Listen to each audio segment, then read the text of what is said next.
bienvenue sur Japan's Videos. Alors cette vidéo va une fois de plus paraître familière pour certains d'entre vous puisqu'il s'agit d'un reboot.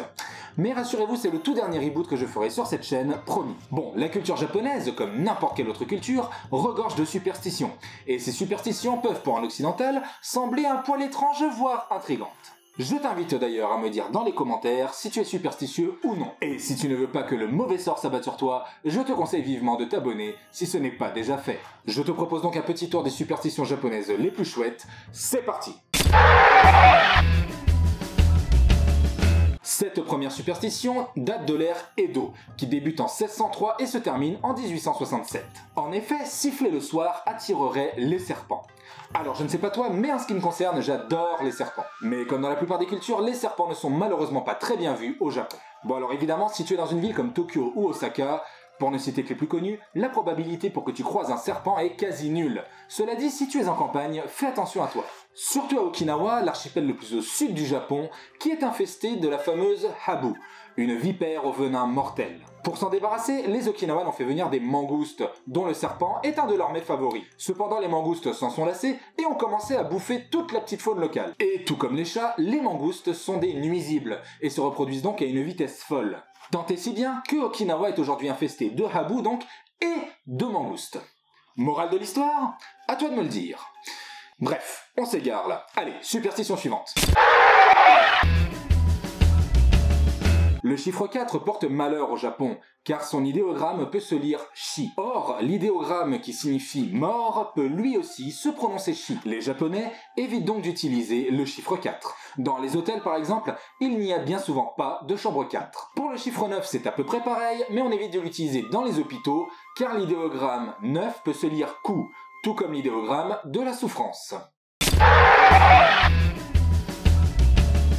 Bon alors tu le sais sans doute déjà, mais au Japon on utilise les signes du zodiaque chinois. Mais ce que tu ne sais peut-être pas, c'est qu'il existe une superstition concernant les femmes nées l'année du cheval. Avant de se marier, les Japonais ont pour coutume de vérifier le signe astrologique de leur partenaire, afin de vérifier s'ils seront compatibles ou non sur le long terme. Par conséquent, si la femme est née l'année du cheval, Hinoe Uma en japonais, c'est-à-dire en 1930, 1942, 1954, 1966, 1978, 1990, 2002, 2014, 2026... Et hop, revenons en 2020. Ah, belle époque. Bref, où en étions-nous?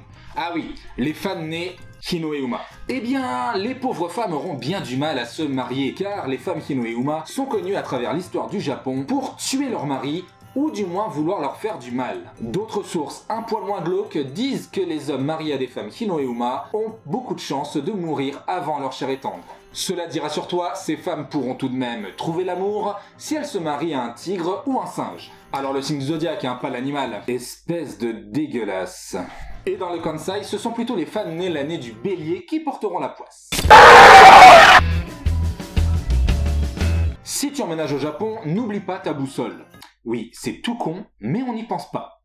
Comme ça pourra t'éviter de dormir la tête orientée vers le nord. Car en effet, dans les rites funéraires bouddhiques, on oriente la tête du défunt vers le nord. Voilà donc pourquoi on ne met jamais son oreiller au nord dans une chambre japonaise.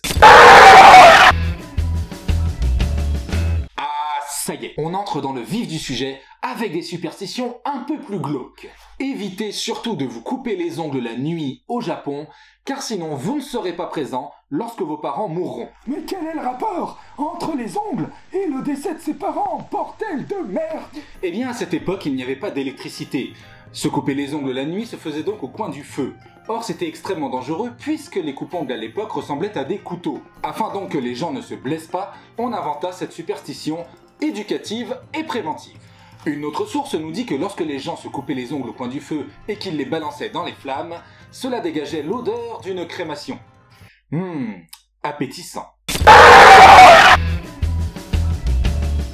Si jamais tu croises un corbillard au Japon, n'oublie surtout pas de cacher tes pouces ainsi que ceux de tes enfants pour protéger tes vieux de la mort. En effet, si le corbillard renvoie au concept de la mort, CQFD, c'est la relation entre les pouces et les parents qui nous intéresse ici. Pouce se dit Oya Yubi en japonais. Ce mot est composé de Yubi, doigt, et Oya, parent. Voilà pourquoi en cachant tes pouces devant un corbillard, tu préserves tes parents d'une mort imminente. Et voilà, c'est déjà une fin de vidéo, j'espère qu'elle t'aura plu. Si c'est le cas, ne sois pas radin, lâche-moi un bon oeil bleu des familles et abonne-toi si ce n'est pas déjà fait. Et sur ce, je te dis à très bientôt pour une prochaine vidéo. Ciao.